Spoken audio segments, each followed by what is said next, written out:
from GlitterandJams, and I'm here to do my collab, my very first one, yay, with Ruth from Detroit Teacher Life 20 Years in the Game. She asked me if I would like to collab with her, and I was like, yeah, just tell me when and where, and I'll do it.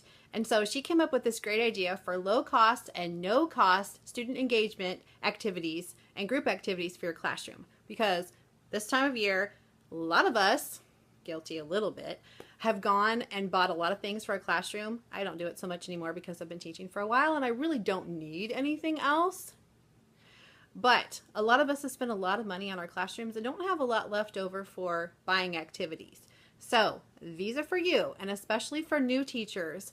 It doesn't have to cost a lot of money to do really cool and fun things with your students. So if you have not watched Ruth's video yet, you've got to go check her out. I will link her down below in the description box. You need to check her out and watch all the rest of her videos too, because you will be amazed. You'll be encouraged. You'll think about things. She keeps it real and she tells it like it is, and I really, really love her for that. She's also very energetic and very fun to watch. And we both love to sing, so maybe we should do a collaborative singing project next. Anyway, I just watched her video a little while ago. And she had just watched my latest upload where I was showing some freezer prep for meals coming up so that I don't have to do so much cooking during school. And she was saying how looking at my pantry was making her so hungry, and she just was cracking me up so much. So if you need a good laugh or you want to hear something real, go check her out because she's really, really fun. Here is my idea list for low budget and no budget things that you can do with your students in your classroom. So number one, the first thing is make it special. So we all have those little things we need to teach our kids, and we have these like kind of practice things that they need to do just so they remember how to do them. And one of them is spelling. Well, we tend to do spelling for morning work, and I just have a little activity page, and there's a different thing to do each day, and it's just part of our routine. They come in and they grab that page. Well, to make it a little more fun, most of the time for everything else we use just pencil because people make mistakes. They need to be able to erase their mistakes and not make a giant mess on their paper. But for any spelling activity in my classroom, they're allowed to use anything they want. They can use pen, they can use pencil, they can use marker, they can use colored pencil, and they can use crayons. The only rule I have is no yellow, because yellow does not show up very well and it's hard for me to read.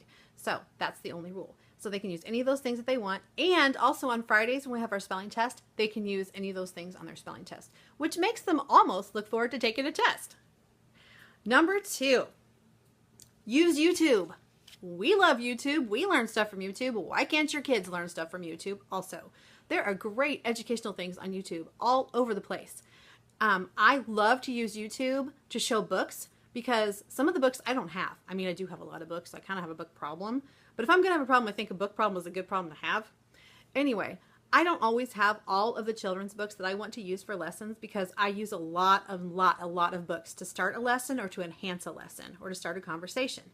So if I don't have the book, or if my voice is not doing very well, or I cannot find my book, I will find it on YouTube and I will show it on my big whiteboard screen. Then everyone can see it, everyone can hear it, and let's face it, kids love watching stuff.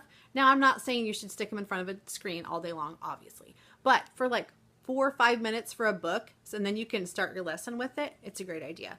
And YouTube has pretty much any book you'd ever want, especially for new teachers. It's free. You can almost find any book you'd ever want to read to your class on there, and if you really like the story, then maybe you can buy it later for your library. Also, of course, you can use YouTube for Go Noodle and brain break activities. Number three, you can move your learning space. Who says you have to stay in your classroom unless you're just, told you have to? I have taken my class outside for class, depending on what we're learning about, because you can take clipboards, pencils, paper out there and do the same thing you did in your classroom for some things. Also, I've taken them in the hallway, especially for tests, just so they get a different environment and they can spread out more. I've had them sit on the floor with clipboards to do learning activities, or sit on the rug in a circle, or lay on their bellies. Just change it up a little bit. Sometimes just moving their body will help them focus better. So that's a great idea. Number four, use games. Oh my gosh, we play so many games in my classroom. They don't even know they're learning. They're just having fun. Most of the time when we practice like addition and subtraction facts, because that's a major thing in first grade, fact fluency, because when they get up higher, they're going to be learning multiplication and division. And if you don't have those addition and subtraction facts in your brain, multiplication is that much harder for you. So to practice our addition and subtraction facts especially, I always have the kids play games with a partner or a small group, and they love it. Either dice games, which are super cheap at Dollar Tree, you can get a pack of them for $1, or using playing cards like Ruth mentioned for some of her things on her video. And sometimes at Dollar Tree, I've even found playing cards 2 packs for $1. So just kind of keep your eyes peeled. But even $1 a pack is really, really cheap. And if you only have a group play with the cards, then you only need like maybe 5 or 6 decks of cards and you're good. Number 5, use themes. I love using themes. I'm such an elementary teacher, I know. But I get excited when we do a theme. So one thing I do every single year, and I have done for the last 9 years in my classroom, is during Martin Luther King week, we do what I call Rainbow Week. And it's all about diversity. It's learning about how color does not affect how a person is. So during that week, I send a letter home to the families and say, hey, we're celebrating Martin Luther King Diversity Week with Rainbow Week. And each day, the kids are supposed to wear a certain color. And I just do it in the colors of the rainbow. We do red, orange, yellow, green, blue, purple. And I just split it up for the 5 days of the week, or 4 if we don't have school that day.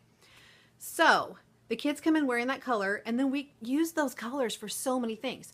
You can talk about how, hey, just because you're wearing red today, does that make you different than you were yesterday? Or does that make you different than the person sitting next to you?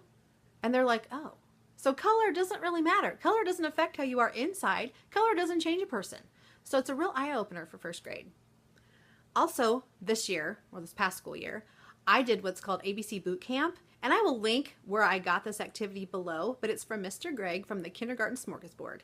And you can do this theme up as high as you want to go. Now, I'm not one that's going to transform my classroom because, honestly, that is way too much work and too expensive for me. But if you have the money and the energy to do it, please go for it. Your kids will love it. But you don't have to transform your whole classroom to do a theme. You can just dress a certain way. Like for dressing like an army person, I did buy some things because I just don't wear that color normally. But I got some like fatigue type pants, and I had a shirt, a t-shirt that I just wore, and I got a jacket and a hat. And I can use it every year. I also bought myself a dog tag that I could wear, but I'm planning to use this theme over and over and over. And so I'll be able to use these clothes again. So it's not like just a costume. It's something I can use the next year, the next year, the next year. But it was really fun. We did a whole army thing, and I did little physical activities with it too, like marching, and we did math that way, and we did spelling that way, and the kids just had a blast. It was really, really fun. Number 6, use music. I use music all the time in my classroom. Oh my goodness. I have a program on my computer called Timeless, and it's in the iTunes App Store, so you can find it real easy. You can put your own music in there and have it like an alarm. So for transitions, a certain song comes on and it's on for a certain amount of time, and the kids know when they hear that song, oh, it's the cleanup song, or oh, it's the move to the carpet song, or oh, it's go put your stuff away and line up at the door song. Also, use music to teach your lessons to help them reinforce concepts in their brain. Singing a song with repetitive lyrics can help your kids learn their ABCs if they're in kindergarten. They can help them spell. Can help them count. They can help them do addition and subtraction, multiplication, division. The sky's the limit, really. And if you're not sure what to look for those kind of things, I love Rockin' Dan Teachin' Man. He's amazing. He's from Sydney, Australia.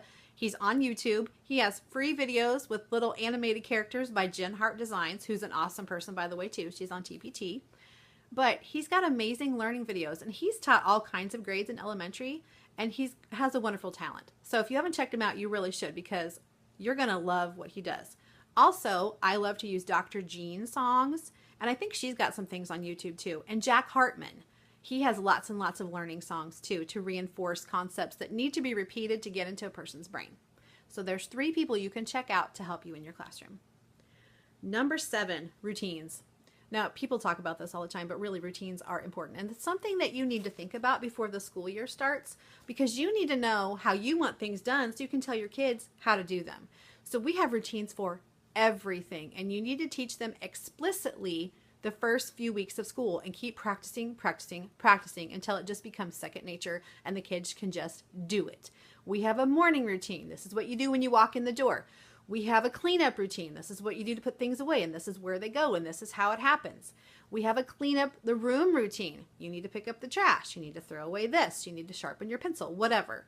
We have a routine for every single thing, and we also have a place for everything to go. So then the kids aren't going, Miss Bond, where do I put my paper? Miss Bond, what do I do now? Miss Bond, where does this go? Miss Bond, how do I find this?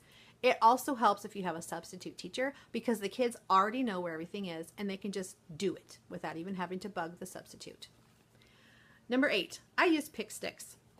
That's just my little name for popsicle sticks. Now I like to use the wide ones because I think they hold up better and you can write on them easier, but I use them every year. I just put them in a little plastic container.